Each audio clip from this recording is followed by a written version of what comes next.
तो भारतीय बाजारों के लिए आज का सत्र भी एक दायरे भरा सत्र ही रहा, जहां पर बाजार में ना बहुत हेवी सेल ऑफ रहा, लेकिन बहुत हेवी बिकवाल खरीदारी भी नहीं आते हुए दिखाई पड़ी।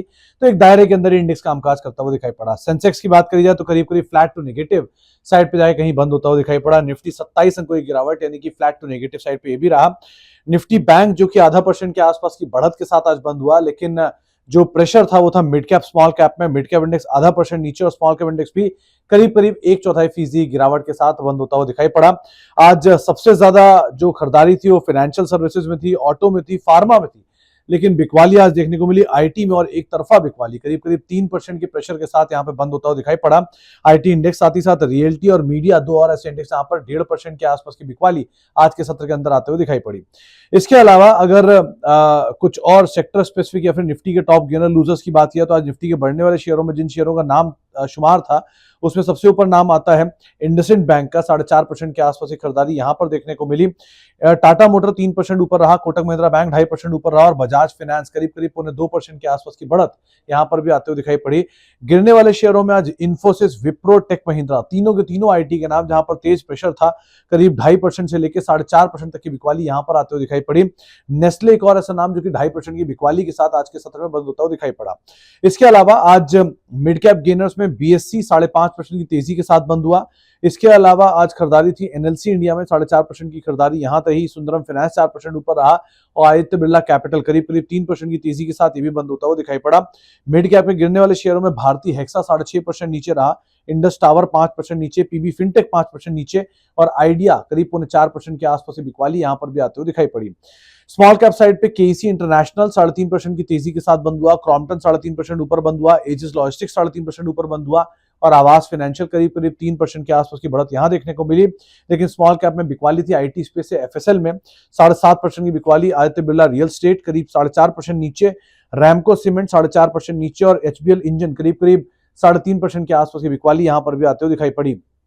इसी तरह से आज हेवी बिकवाली थी आईटी स्पेस के एफएंडो के शेयरों में भी, लेकिन एफएंडो के टॉप गेनर में आज बीएससी था 5.5% ऊपर, इंडसइंड बैंक 4.5% ऊपर, जियो फाइनेंशियल 3.5% ऊपर और अदानी ग्रीन करीब करीब 3-3.5% के आसपास तेजी यहां पर आती दिखाई पड़ी।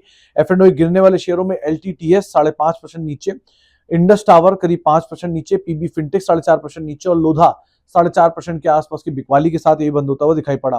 खबरों के आधार पर इंडसइंड बैंक की क्लैरिफिकेशन आया और क्लैरिफिकेशन के बाद शेयर में कमबैक करीब 4.5% के आसपास की खरीदारी देखने को मिली। रिलायंस इंडस्ट्रीज रफली 1% के आसपास की बढ़त यहां पे थी स्टारलिंक के करार के बीच में। भारतीय एयरटेल स्टारलिंक के करार के बीच में 1.5% नीचे बंद हुआ और टाटा मोटर एनालिस्ट कॉल के बाद खरीदारी 3% का उछाल यहां पर देखने को मिला। साल के नए ऊपरी स्तरों पर पहुंचा एक्सिस केड, हालांकि ऊपरी स्तर हिट करने के बाद 3% बिकवाली रही। इसके अलावा कैमलिन फाइन 4% की तेजी रही, कोटक महिंद्रा बैंक 3% ऊपर रहा और साल के नए ऊपरी स्तर हिट किए और साथ साथ ताज जीवी के रफली 1.5% के आसपास की खरीदारी के साथ साल के नए ऊपरी स्तरों पर यह भी पहुंचा। साल के नए निचले स्तरों पर आनंद राठी 5% की बिकवाली, Apar Industries flat to positive, Astral Limited करीब 2% नीचे, ये भी करीब करीब साल के नए निचले स्तरों पर पहुंचा। बिरला सॉफ्ट 2.5% नीचे, डॉक्टर रेड्डी 1% नीचे, डालमिया भारत 3% नीचे, साइंट करीब करीब 3% नीचे और हेस्टर बायो 5% की बिकवाली के साथ ये भी साल के नए निचले स्तर हिट करता हुआ दिखाई पड़ा। दरअसल आईटी और सीमेंट दो ऐसे सेक्टर थे जहां पे आज सबसे ज्यादा प्रेशर आज के सत्र में देखने को मिला, चाहे वो लाइमस्टोन की कीमतें बढ़ने का इंपैक्ट कह लीजिए या फिर आईटी में एआई का जो स्ट्रेस है वो बढ़ने की कह लीजिए, दोनों का इंपैक्ट यहाँ पर देखने को मिला।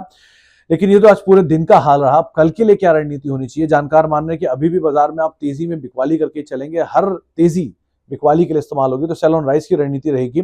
22,550 के इर्द गिर्द आपको इंडेक्स मिले तो आप वहां पर बिकवाली करेंगे। 22,700 आपके लिए एक स्टॉप लॉस रहेगा और 22,200 के टारगेट्स के लिए आप बिकवाली करके चल सकते हैं निफ्टी में। बैंक निफ्टी के लिए भी आपको हर तेजी में बिकवाली करके ही चलना है। 48,300 के इर्द गिर्द आप बैंक निफ्टी में बिकवाली करेंगे और जो टारगेट रहेगा वो 47,800 के आसपास रहेगा और स्टॉप लॉस करीब 48,500 के आसपास का आप मेंटेन करें और हर तेजी में बिकवाली करके चलने की राय आपको यहाँ पर भी दी जा रही है। तो कोई भी इंडिसीज में और कोई भी तरह का पुल बैक मार्केट में मिलता है तो उसका इस्तेमाल आप बिकवाली के लिए ही करेंगे। लेकिन अब आज के बाद जो कल के लिए बड़े ट्रिगर है उनमें इंपैक्ट आता हुआ ज्यादा दिखाई पड़ेगा। मिसाल के तौर पर आरबीआई का जो 50,000 करोड़ का ओएमओ ऑक्शन है उसका इंपैक्ट कैसा रहता है मार्केट्स में, और फरवरी की महंगाई, सीपीआई महंगाई दर और जनवरी के आईपी के आंकड़ों का जो इंपैक्ट है वो भी आपको मार्केट्स में आता हुआ दिखाई पड़ेगा। जो सीपीआई के महंगाई दर के आंकड़ों के बाद अब जो यूएस के फरवरी के सीपीआई महंगाई दर के आंकड़े हैं उनका भी एक इम्पैक्ट आपको कल के सत्र में ही दिखाई पड़ेगा। तो ये सारे महंगाई दर के आंकड़े, जीडीपी, जो इन्फ्लेशन के, आईआईपी के नंबर या यूएस के इन्फ्लेशन के नंबर, इन सबका नंबर का इम्पैक्ट आपको कल दिखेगा भारतीय बाजारों में। प्लस कल जेंसॉल इंजीनियरिंग की बोर्ड बैठक भी है और उस बोर्ड बैठक के अंदर ये लोग एक स्टॉक स्प्लिट के ऊपर भी और साथ साथ रकम जुटाने के ऊपर भी एक फैसला ले सकते हैं। लगातार ये शेयर प्रेशर में भी है और हायर लेवल से काफी ईज ऑफ भी हो चुका है। तो अब इस खबरों के बीच में कैश में वापस सर्किट लगते हैं ऊपर की तरफ, इन चीजों पे आपको नजर रखनी होगी। लेकिन इवेंटफुल वीक है, ट्रंकेटेड वीक है, कल हफ्ते का आखिरी कारोबारी सत्र है, तो इन सब चीजों के बीच में भी आपको भारतीय बाजारों पर नजर रखनी होगी।